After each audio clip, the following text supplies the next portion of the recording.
അപ്പം നമ്മൾ ഉച്ചയ്ക്ക് ചോറിനാൻ പോണ്. ചോറെടുത്തിട്ടുണ്ട്. ഇനി മീൻകറി,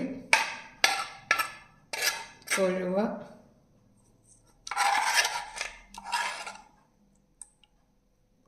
എടുക്കുന്നുണ്ട്. ഇനി മുതിര എടുക്കുന്നുണ്ട്.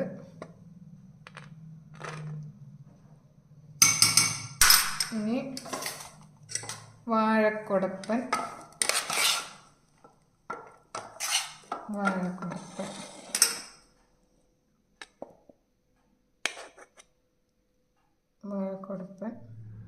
ഇത് നമുക്ക് ചോറ് കഴിക്കാം.